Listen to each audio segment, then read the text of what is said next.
One thing I did want to say though that I thought was a cool part of the fight. I love when movies will set something up earlier in advance and use it later. Yeah. Is there a technical term for that in movies? Foreshadowing. So it was foreshadowed that the Iron Man suit doesn't do great at high altitudes. Yeah. Because and that's of how the lack of Tony heat. beat OB. Yeah. See, how did you take care of the frosting issue? So what frosting issue? And then he pulls out a can of whipped cream. Yeah. And then they kiss. Yeah. and they both have whipped cream on their noses. A good uncle nephew kiss. No. Oh man, that's so bad. But yeah, okay, go on. Go on. You know, it is. Now we could talk about Tony Stark's character. His obsessiveness over like everything. Like he just throws caution to the wind. He's like, oh well, let's do some simulations first. He's like, nope, let's just go for a flight. Yeah.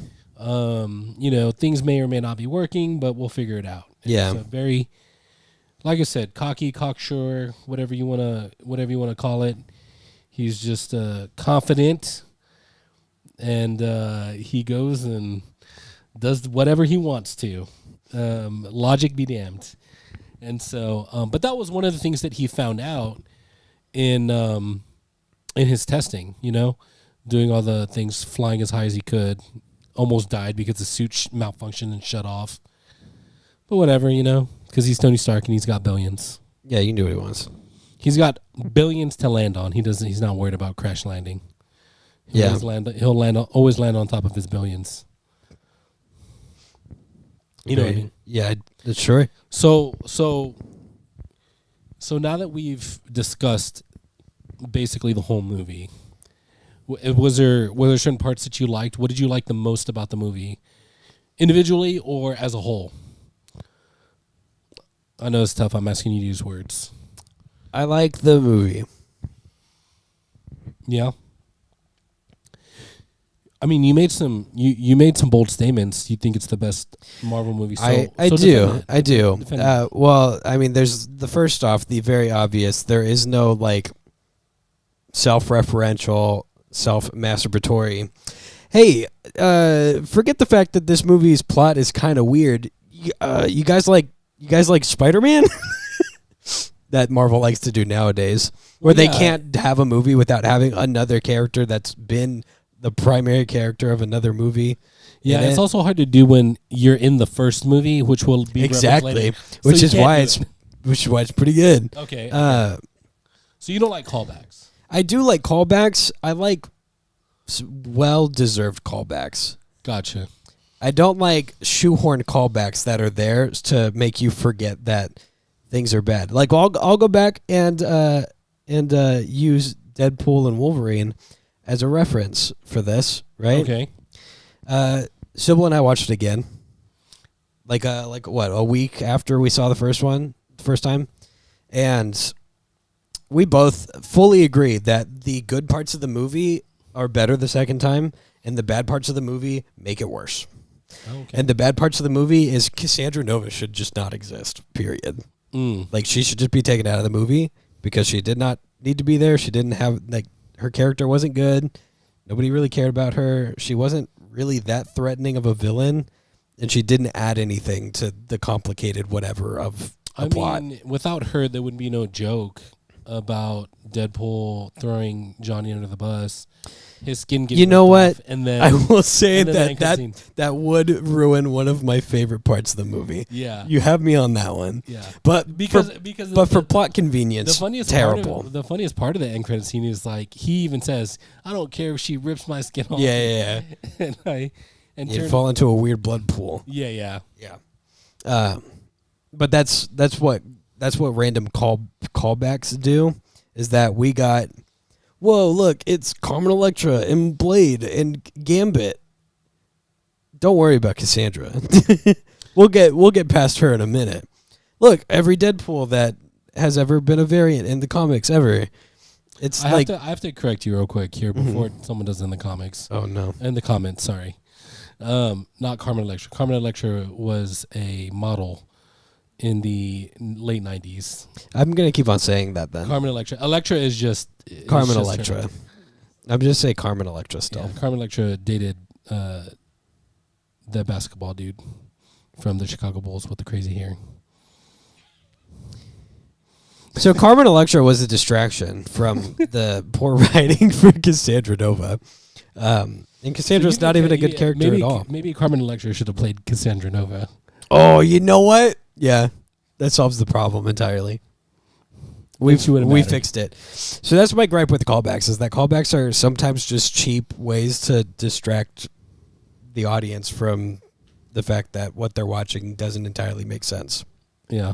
So let me ask you this, Jarvis. Yes, ask me. Why would Cassandra kill all of the different versions of her brother that show up in the Void, but then get a really soft spot when Wolverine brings him up once? Sibling rivalry plus character development. She decides that, hey, you know what? Maybe I should stop ripping people's skin off and help somebody for once, and she does. Because that fits really well with her character, as we learned about it. You know what? It's flimsy, but not as flimsy. It's not flimsy as Uncle Obi, being a sadistic, money hungry, rich dude.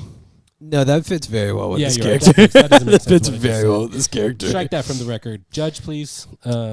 So let me tell you something that I found that was interesting. This is one of my favorite parts. You've got some fun facts for us? I do. There were 4 dudes essentially that wrote the screenplay. 4 dudes. 4 dudes. One short of being 5 guys. Yeah. Well, I mean, if you count the other 4 people who made the characters, Stan Lee, Don Heck, Larry Lieber, and Jack Kirby, Mark Fergus, Hawk Otsby. That's not a real name. That's fake. No, it is not. Art Markham and Matt Holloway are the writers of this movie. Do you recognize any of them? No. Crazy, right? Because the only things that these guys have worked on is a bunch of weird sci-fi movies and Transformers. Well, also, you forget Iron Man. They were probably one of their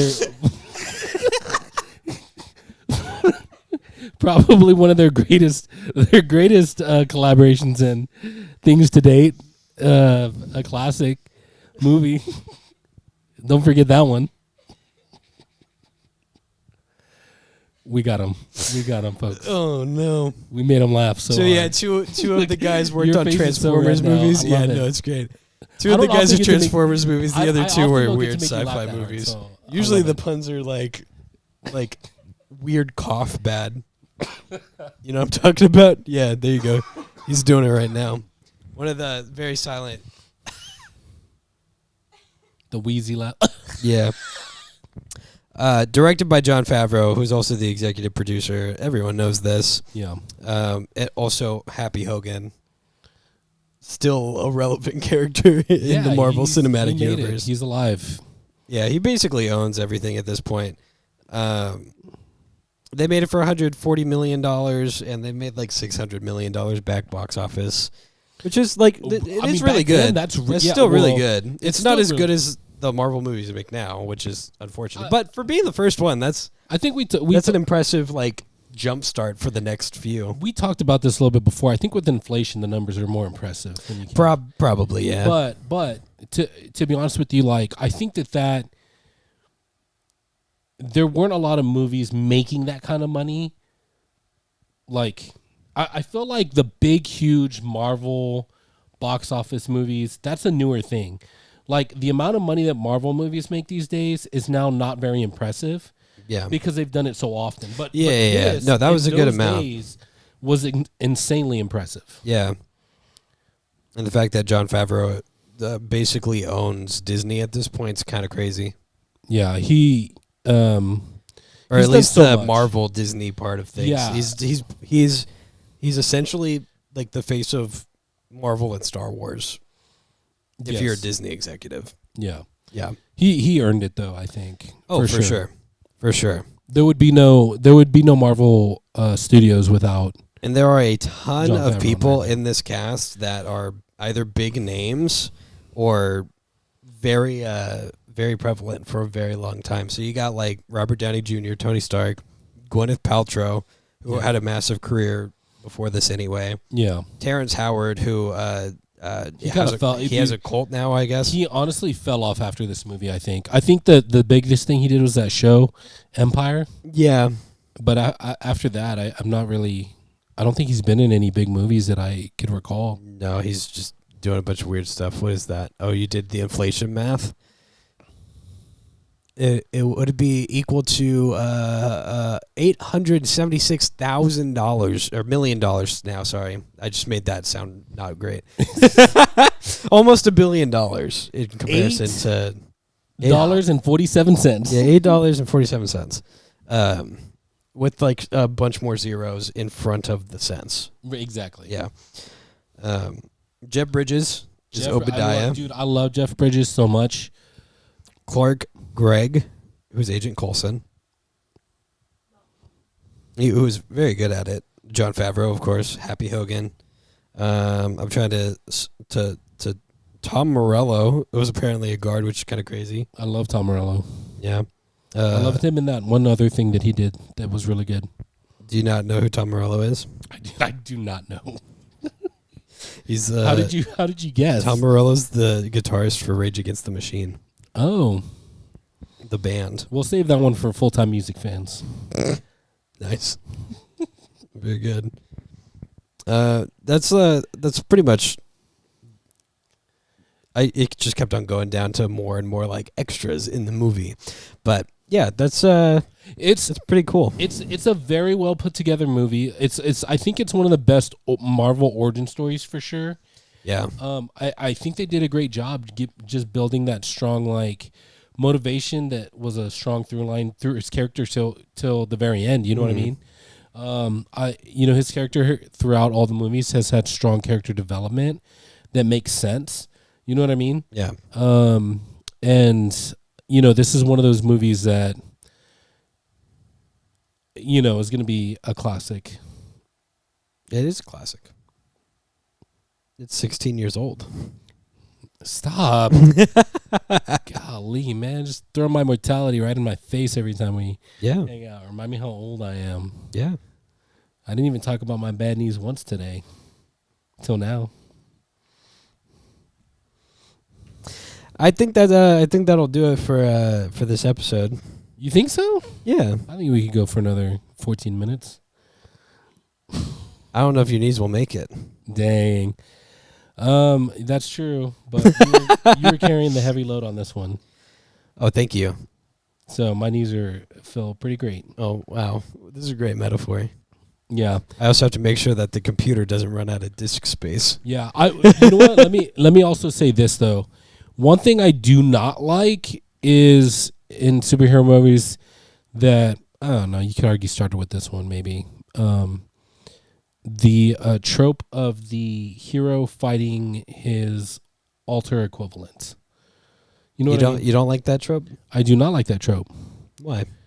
Because it's so played out and it's just like, oh, the only thing that can challenge this guy is another guy with the exact same power set. You know what I mean? Like didn't they just do that with Deadpool and Wolverine too, though? No. Weren't they like fighting each other for half the movie? The bad guy was that dude from the TVA. Are you sure? Because they really wanted us to think it was Cassandra Nova. Yeah, he was the bad guy. And yeah, I just wanted to say that I don't like that because I know one of the worst movies that has come out of Sony. Mm-hmm. It's Morbin Time. Mm. I thought you were going to say the Emoji Movie. Oh, well, I actually think the Emoji Movie is better than Morbius. Whoa. So, not really a hot take, but. No, not really. It's a very, very lukewarm take because it's just true. Does lukewarm mean more accurate? I don't know. But what I will say is that I just don't like that. It's just boring, I think. Be more creative with your villains. Yeah. Right? Be more creative with your villains. I don't think it's a bad trope, to be fair. I think I think I could agree with you that it's like a cheap way to resolve internal conflict with your main character. Yeah. Because by the point at which they're supposed to have this fight, they're already supposed to be like morally changed, and so having them fight themselves doesn't really. It's like them fighting themselves from before, which we already know wasn't the best version of themselves. Yeah. Yeah. It's kind of cheap. But I don't think it's a bad trope. I think it's a good way to wrap everything into it's good in a this little movie. bow. The Iron Man. Yeah, what would we rate Iron Man out of, autonomous AIs? I'm going to rate it up. Yikes. Out of 4. Oh, okay. Not yikes. I'd say it's like an 8.5 out of 10. Wow, you really like it. Yeah. You know what? I agree with you completely. 8.5. 8.5 out of 10. Mark 10. I'm cutting it there. Hey, thanks for watching. Subscribe if you think that this was the best episode. And then if you don't think it was the best episode, subscribe so that we know. You know what? A friend of mine gave a like and a subscribe in a cave with a box of scraps. I think you can do it from the comfort of your home with your AC and your computer, laptop, phone, iPhone 15, whatever it is now these days, 18, / Samsung, LG, Androids. We hope your day is everything you dreamed it'd be and more. And more. Smooches. Bye. Love ya. Hey, full-time MFers. You like this video? We sure did. If you liked it, maybe you should share it with your friends. Maybe like the video and subscribe. If we were you, that's what we would do. If I was watching this, I'd be all over that. Like, and I'd hit that share, and then I would hit that subscribe in that order. Yeah. There's also another video that's popped up. YouTube thinks you like this one, so you should watch that one now. See you next time.